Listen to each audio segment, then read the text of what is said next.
off to Jonathan Taylor. Huge hole. He's at the 30. He's going to go. 10, 5, touchdown. Jonathan Taylor made a man miss the line of scrimmage and then runs it into Pater. And a one-handed INT. Are you kidding me? Kenny Moore. What a play by Nyheim Hines.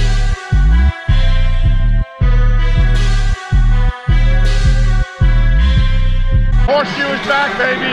The horseshoe is back. What is going on, Colts Nation? Welcome back to another episode of the Bring the Juice Colts podcast. Yes, indeed, I am still alive. Cody Felger here. Chris Presley, my good friend, here with me as well. Chris, how you doing? I'm good, man. How are you? I think we're both probably a little sunburnt today. You're out of town and on helicopters and doing all sorts of fun things.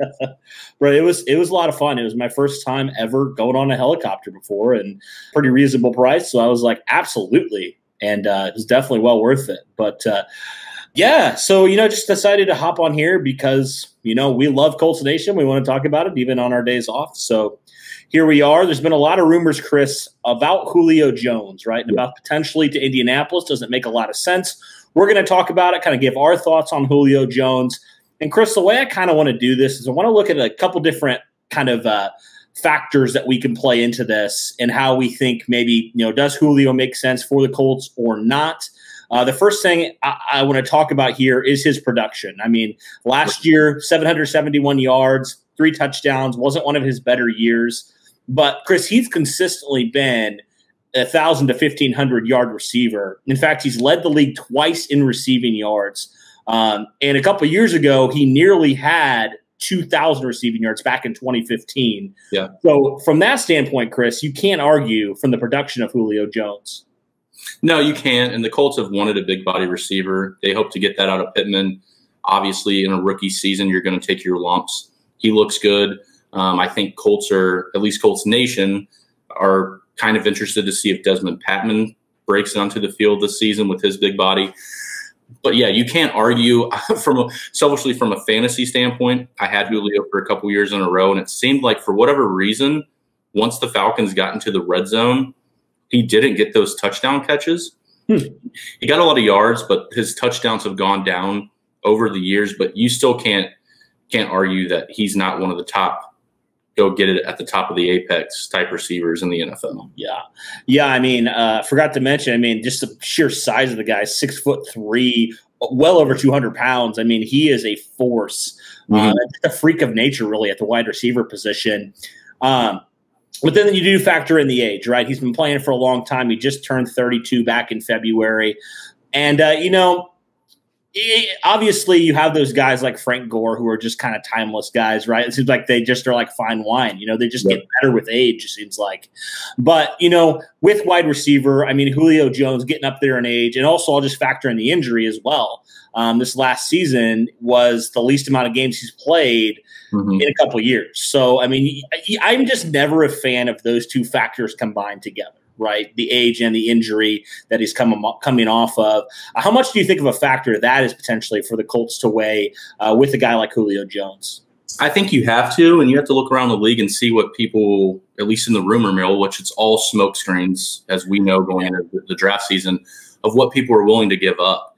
And even though one of the most respected wide receivers, at least in my opinion, if you look back over the couple years, Larry Fitzgerald, who told Kyler Murray on the sideline, like, hey, watch him. He's like one of the best players, like watch him in warmups.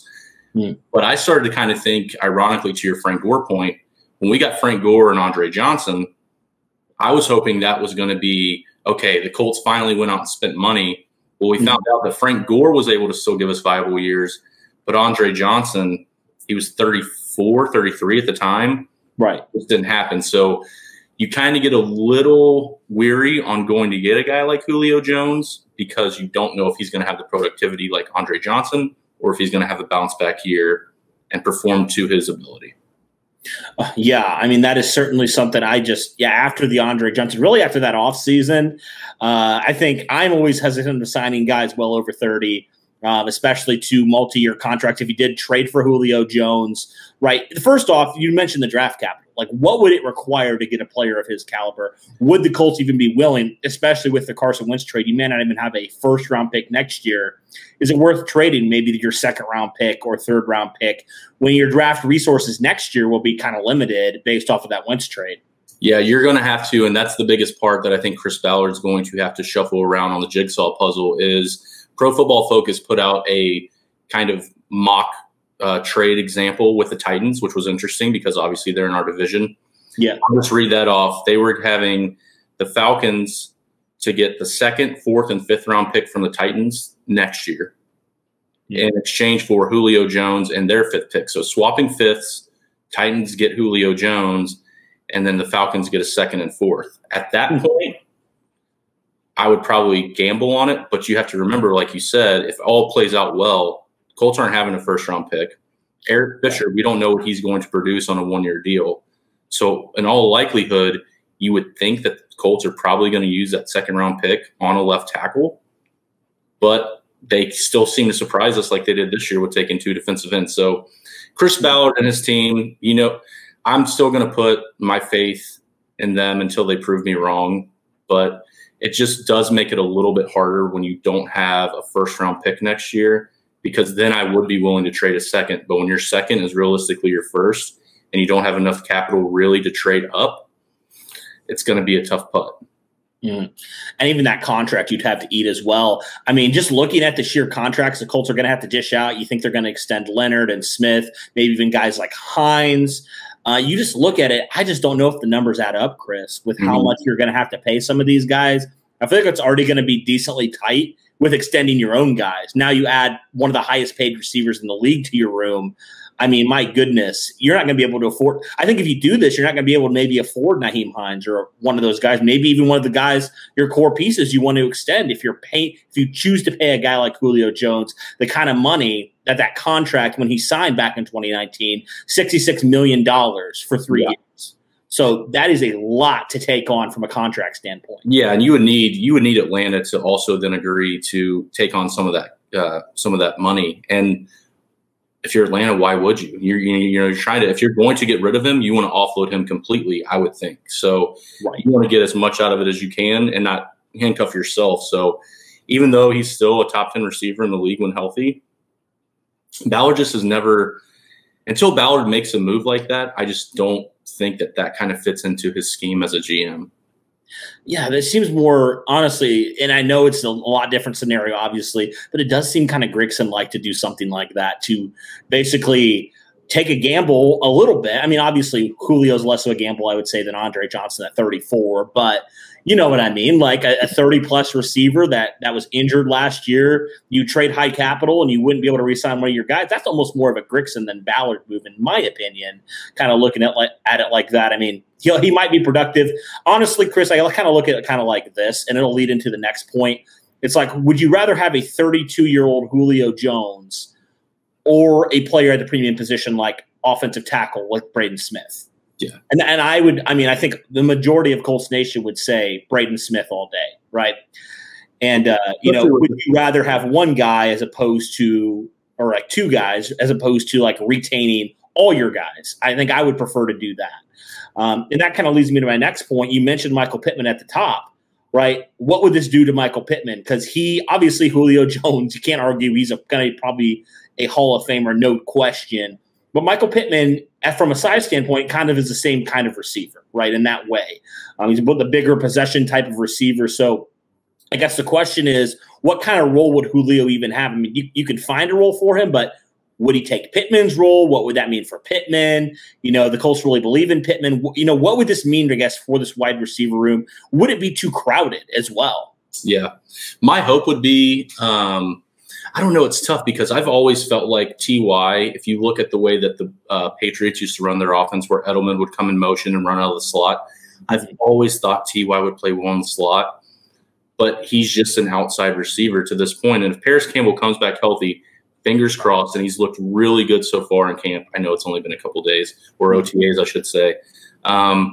Then that's where it does start to get a little jumbled up, because if you move T.Y. to the slot, and I think with Frank, I would probably guess that they don't necessarily say a 1, 2, and a 3. I think the way that they try and get the ball into everyone's hands, even though naturally the outside guy's the 1, the next outside's 2, and inside's 3, it could kind of be dispersed. But yeah, I mean, Pittman, and then you got to think about the kind of funny fact of you'd have another number 11 coming in.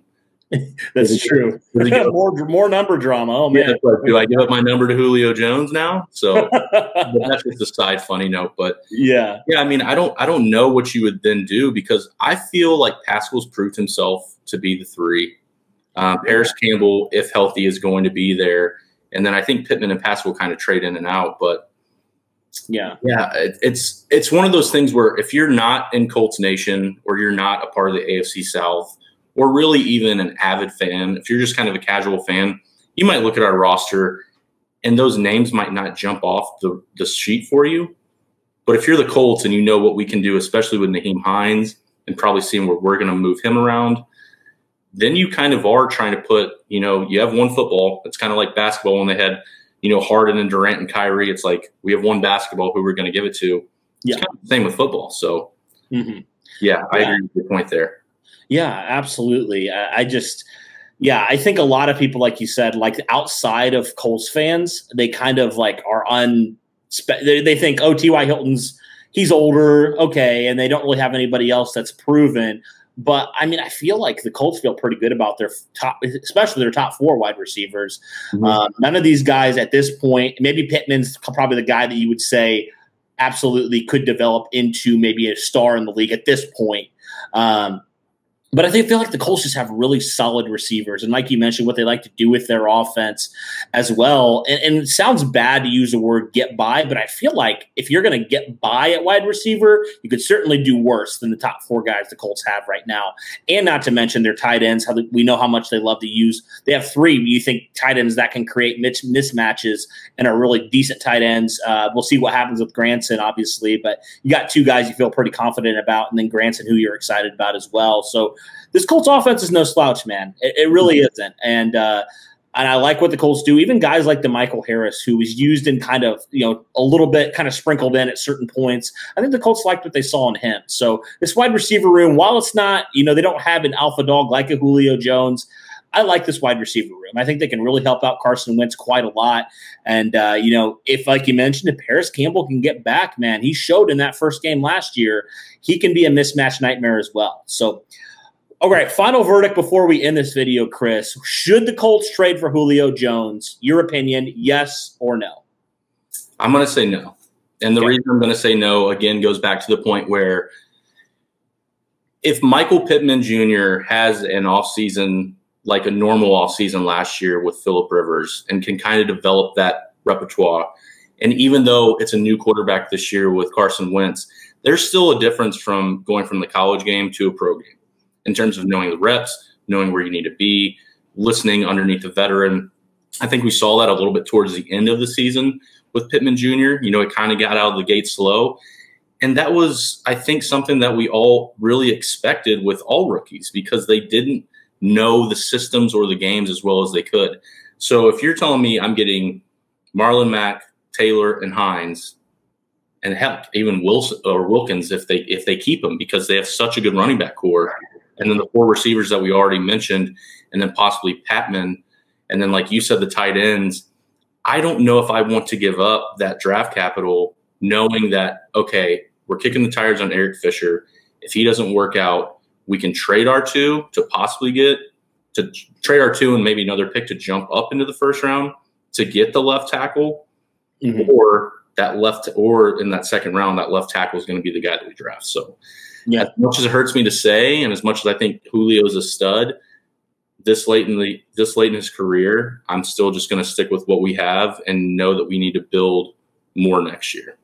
Absolutely. And I think a lot of times people think they look at it kind of like Madden. And I have to tell people consistently, this is not Madden. There's a whole lot of factors that go into this. Like, in theory, it'd be great to add a Julio Jones, but there's a lot of factors like we mentioned. in real life that I think would lead me to say the same thing, would lead me to say no. I think what the Colts need to do right now is just stick with their receivers. They feel good about them. It feels like they're building a good repertoire with Carson Wentz so far. Been hearing really positive things about him too, which has been really exciting. So, that'll do it for this one, guys, on our look on should the Colts trade for Julio Jones. We're going to say no. We're going to say no for those reasons we said. But let us know in the comments below, what do you guys think? Do you think the Colts should trade for Julio Jones? Would you be for it? Would you be against it? Let us know. That'll do it for this one, guys. Thank you, Chris, for coming on. It's always a pleasure, man. And as always, guys, go Colts.